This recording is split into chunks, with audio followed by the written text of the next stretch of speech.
Hello and welcome to the Pipnotic Symposium for the 15th of June 2017. Today we're going to have a look at some pairs, and we're going to have a look at performing a currency strength analysis, and we are also going to talk briefly about the new version of the software, the supply and demand software. Okay, so let's start off having a look at the currency strength software. Let's pull up a clean chart and let's throw the currency strength dashboard on.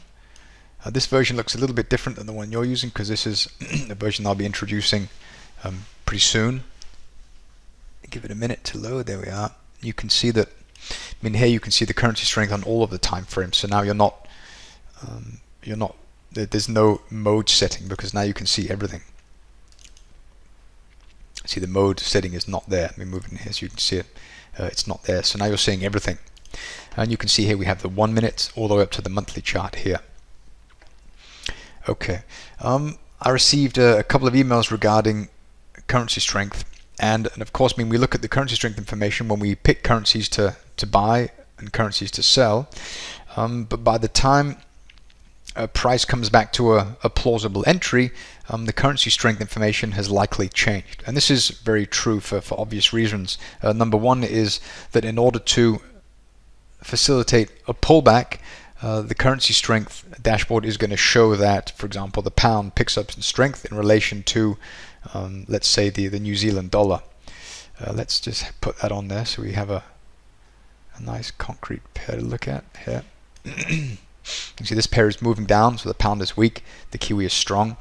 And so assuming that when we want to sell, we know we want to sell the pound and buy the Kiwi. When price comes up here, for example, to this area, well then the pound will be strong and the Kiwi will be weak, and that's true, but you want the ones furthest to the left to maintain a bearish stance for this currency pair. And so this is where you use the supply and demand software to get into the trade. So you can see very clearly here that we have the pound being sold off, and we have Australian dollar and the Kiwi dollar being bought. Let's have a look at this. It's probably looking pretty similar. Yeah, pretty similar scenario there.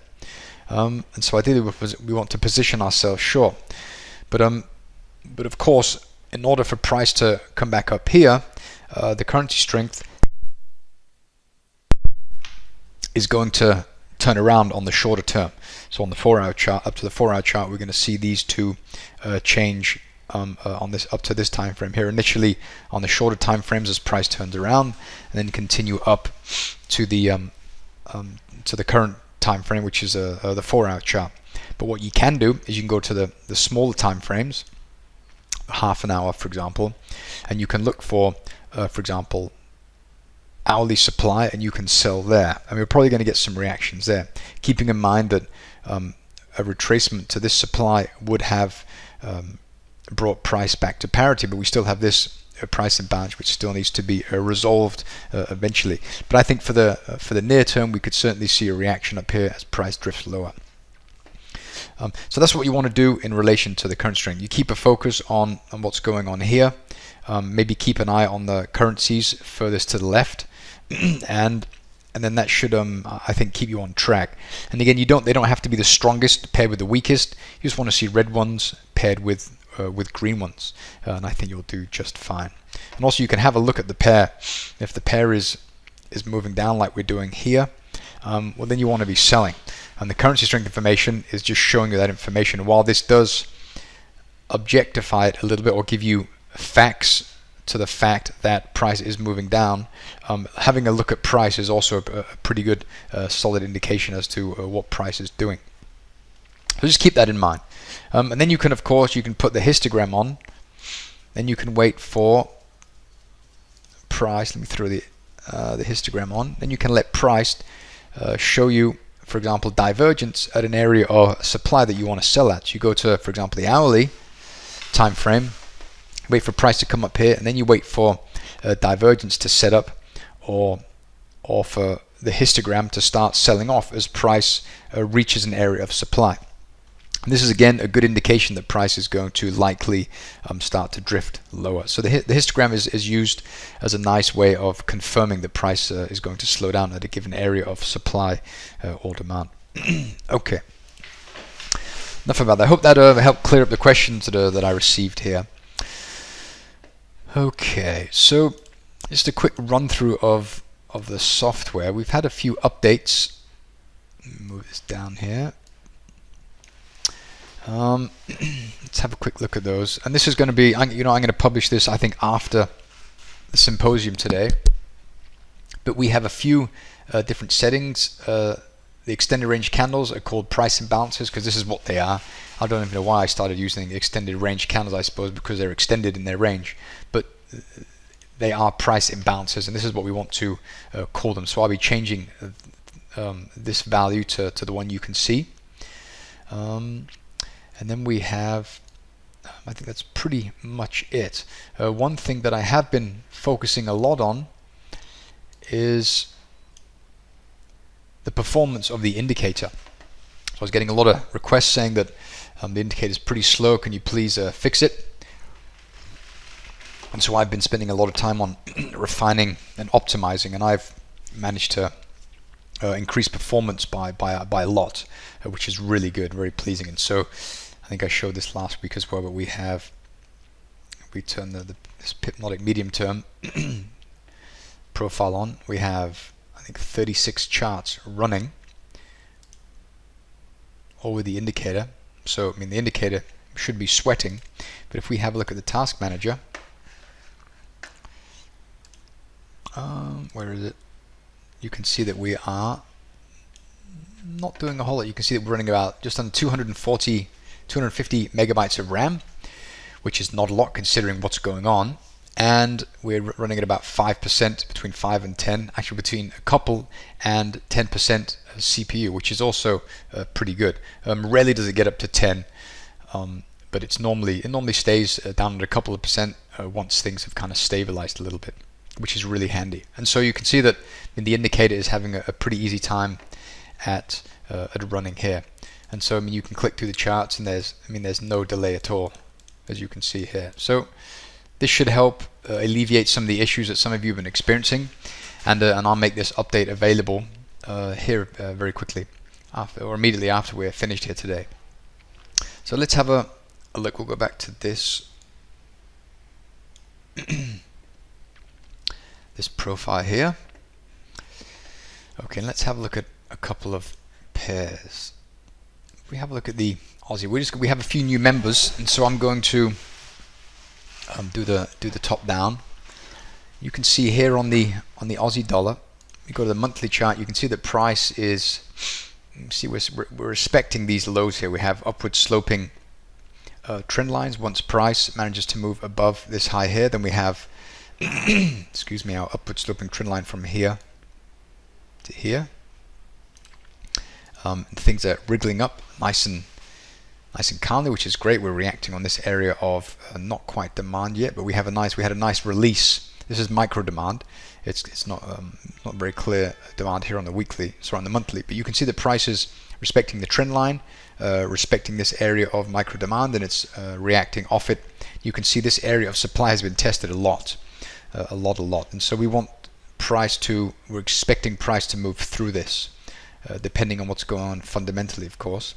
But this is, price has been back a lot. It's really poked in there. It's been in there a lot. And we have these lows that are being respected. This area of demand here, price tested here, and now it's moving higher. So we expect that price is probably going to eventually manage to come up through there. Excuse me, got a frog in my throat. Then we have this area here, the 79.25, which is nice, and price has not been back there yet. So 230 pip.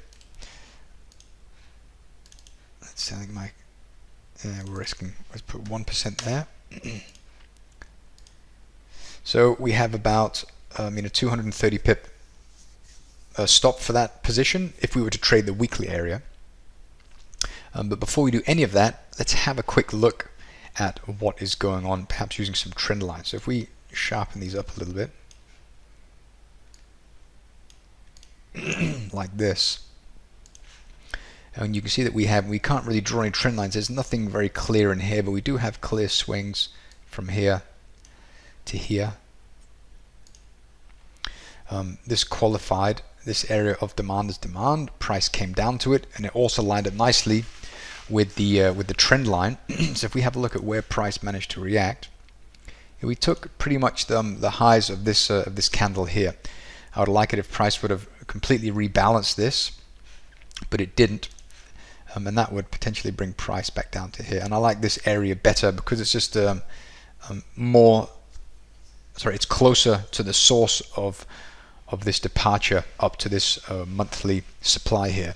I would have liked that to happen, and maybe it will still. Maybe we have a correction up here, price will dig into here, and then from there either go higher or consume this. But I think for the time being that we're reacting on the higher edge of these micro demand in this leg, and then we seem to be moving higher ever so slightly. So if we have a look at the daily chart, you can see that, and we have this area which we marked off. Actually, where is it? Oh, it's all the way up there. If we have, look here, you can see we have some pretty decent areas up here as well. So we had this area of supply that was established, first monthly and then weekly. We have a close look on the daily. You can see the area a lot clearer now, and so we actually have a really nice area in here. We have the parent and the child. Price reacted kind of towards the tops of the child. Let's mark those off.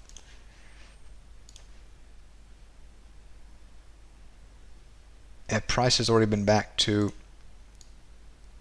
here. So where does that bring us? That brings us up to this parent just up here. We've only had one reaction of that, so we can mark off from here to here. This is our daily level. If we zoom out a little and see what that looks like, go to the weekly, you see price has, and we haven't quite been back to that level, and it's also the big figure. It's a bit unclear. If we zoom in, you can see it's the 7,800 area. There's 77.94, which I like, and price has not been back there. You can see there's black space, so there are going to be some orders nested in around the big figure there, and I like that. So we have a pretty, put the stop up there like that, so we have a 30 pip stop. No, sorry, 57 now. That's a pretty decent area. Also, the stop goes on the other side of the big figure. The entry is just below the big figure. So that's a pretty decent area, I think, that we could consider to sell at there. It's a nice one. We look left, you can see that we have even more. We have even more good stuff going on here. Price has not been back to this one yet. We zoom in, you can see that we have our conservative, the automatically drawn area is drawn here, the thin line, and the one we drew manually is here. And you can see that all the way at the top we have this nice accumulation. So the accumulation is here. We have the high, and actually before I do anything, I just want to look at this. You can see that here's a green candle. Here we have an accumulation. This is also an accumulation, but the body of this candle is not within the range of the previous. So this one and this one are not related. And so we actually have two areas. We have this one. We're going to mark off the high of the candle that poked back into the area. And we have this one here, which is just the child. The child, we have the parent at the top here. And so, I think that when price comes up to here, we're going to see some kind of reaction. Also, it's nested within this weekly area, which I really like, which is really clear on this chart. You can see we're kind of getting close to the top here, which is looking pretty interesting. So we have a couple of areas that we could look at. And this is, of course, counter trend in regards to, one second, let me plug my power supply in.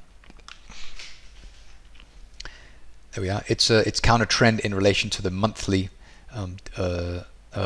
supply and demand. We have this monthly trend line which is sloping up. We have this downward sloping trend line. The trend line has been broken, so we're taking a breather on the weekly trend. So we're no longer in a downtrend. We're bearish consolidation, and we ideally want price to leave here and move above these highs. Then we'll move this trend line from here to here, but it's not quite qualified just yet. And this is a little bit more aggressive than this monthly area. But when price goes up here, well, then there's no reason to sell for the kind of the medium term, because price is probably going to feed up into this and eventually come up into this untested area and see some reactions before potentially continuing higher. So we have some interesting stuff going on there. That's what we have there. Of course, this is a longer term stuff. I prefer the longer term stuff. It's a lot more, it's a lot quieter. Then we have this trade that I took yesterday. Give me 2 seconds and I'll bring up the console. 1 second. Okay, so price came to this area which I really liked, and price, would you believe it, price came and filled it right at the where the news was coming out yesterday. So on the 14th, there was a ton of news coming out of the US, and so I got filled and I let it move up, and like half an hour before the news I closed everything out, because I mean, you never know what's going to happen. And as a result, price dug a little bit deeper, so my entry was to buy at this, is it the 92? You can see it here. So the 131.92. So a few pips above that, and then price went down to this bottom one just here. So if we zoom in and we put a line there, that's close to where price went, I think. Yeah, so that's where price reacted on. So the bottom, the lowest accumulation went down there, and I was out. I mean, I got out around here, I think, somewhere like this. Let's see, when did I get out? Let's find. I got out at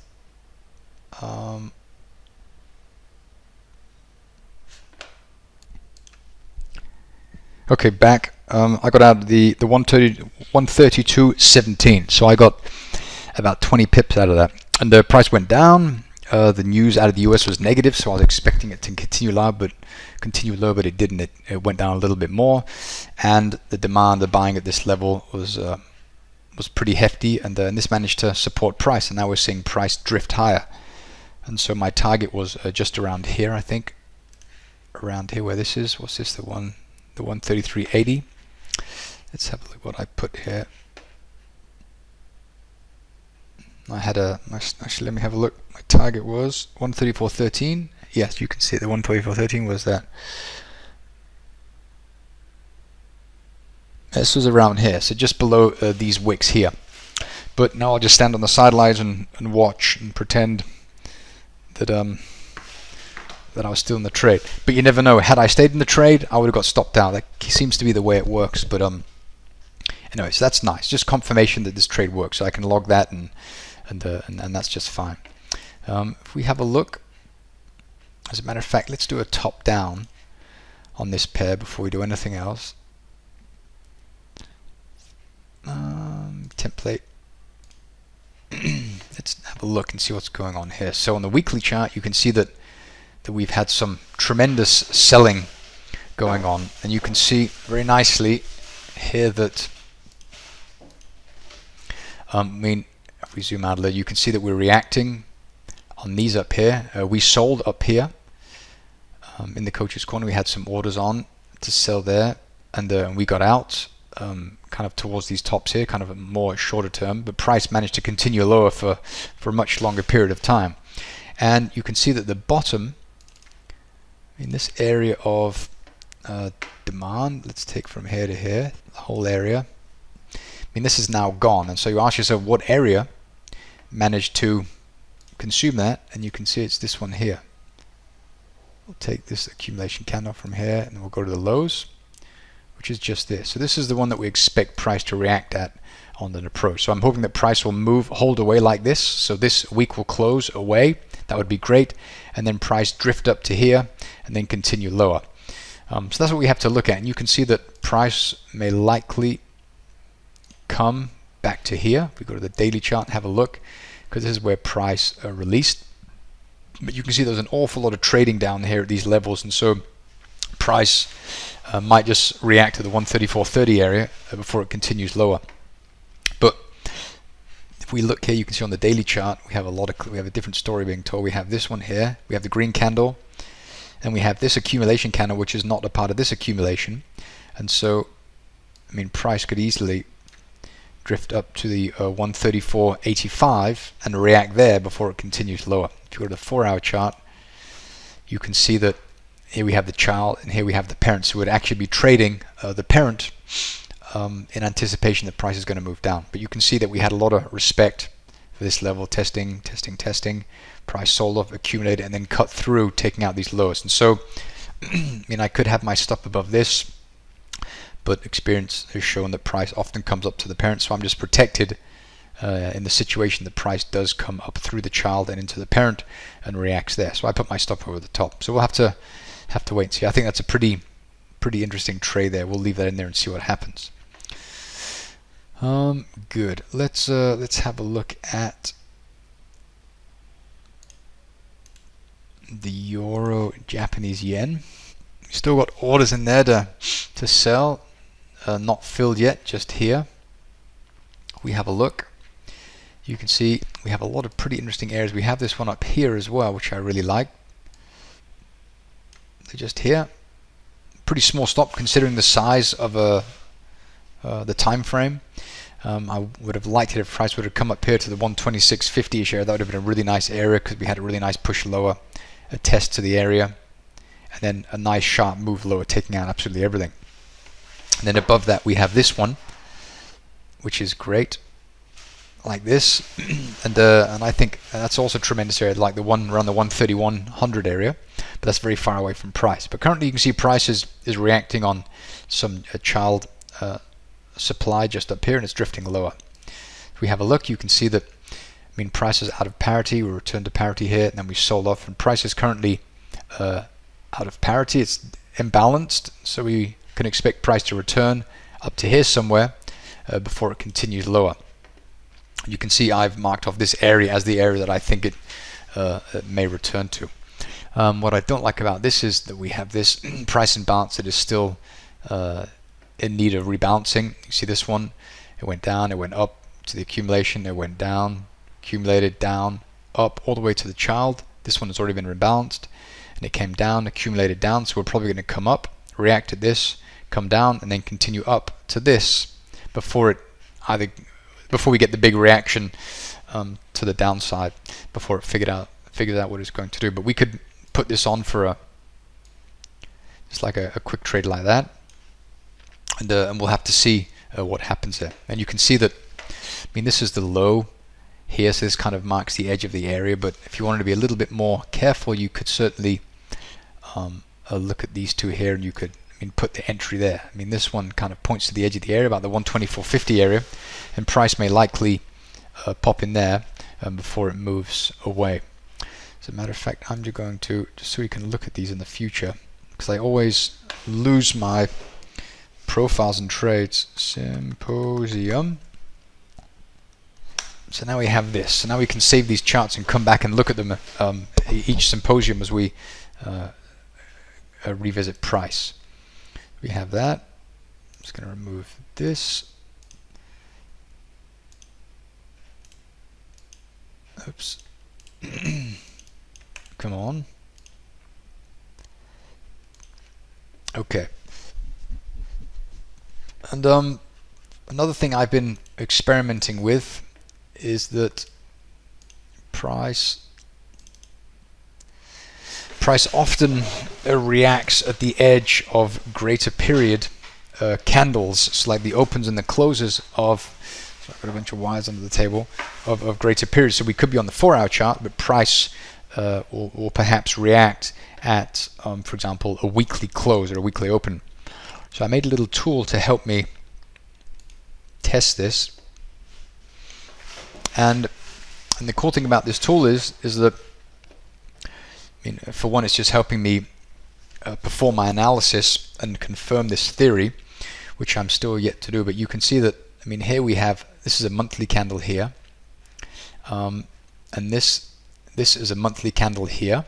It's a bearish candle. You can see the red at the top, and it's accumulation because it's white. So this month of trading here is, just a second please, sorry about that.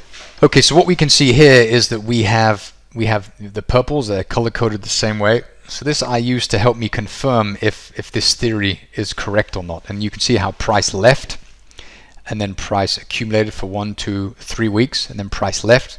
So this is, I'm going to also add the green candles. As a matter of fact, I'm going to pause the film and I'm going to add those. Give me 2 seconds. Okay, that took a moment. Okay, I've just added the here we have the accumulation color here, and then we have the extended range. This enables me to kind of see exactly that, and this looks like it's probably an extended range candle in the making.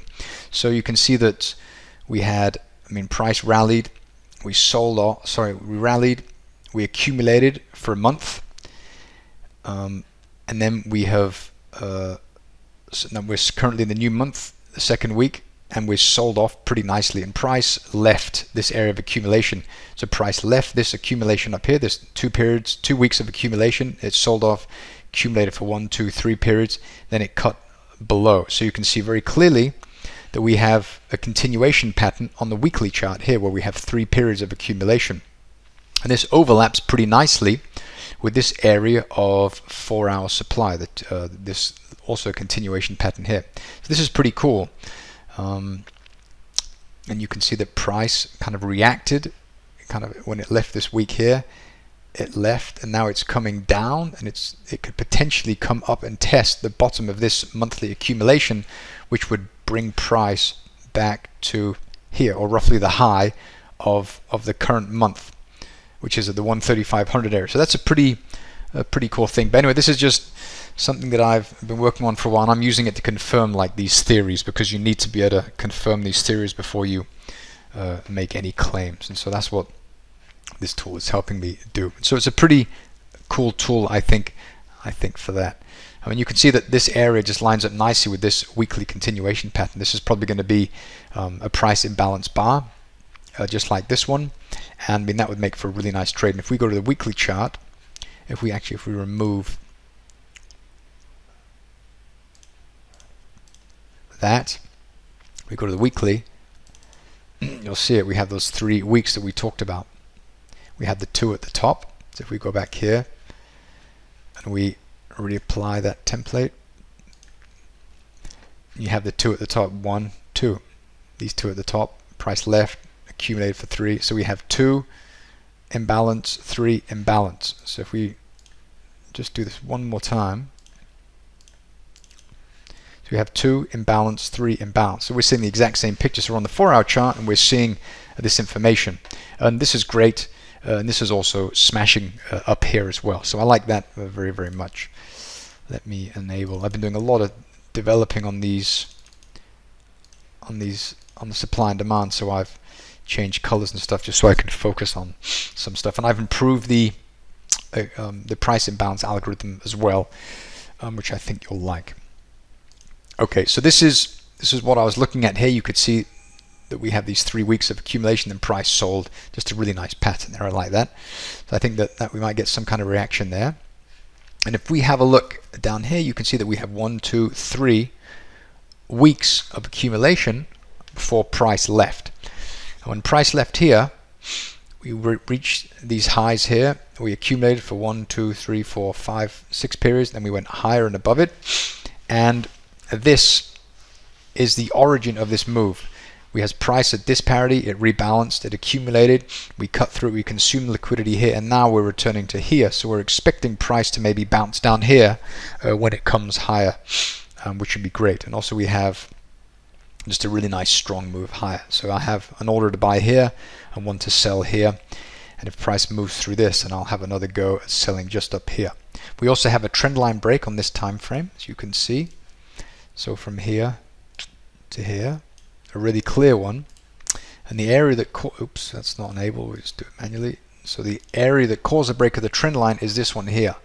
And so I like this very much for those reasons. Okay, cool. So we'll leave that on there. It's probably not going to happen before long, for a while, but we have this marked off now. So I'm thinking within the next 2 to 4 weeks, we should maybe get another test back up to the area, depending on what happens fundamentally. But so it looks pretty interesting, I think. And I'm going to leave these on there just so that we can reassess what's going on. And if we have a look at this one, I haven't applied it to this, but we'll have a quick look. So we have a bullish month accumulation.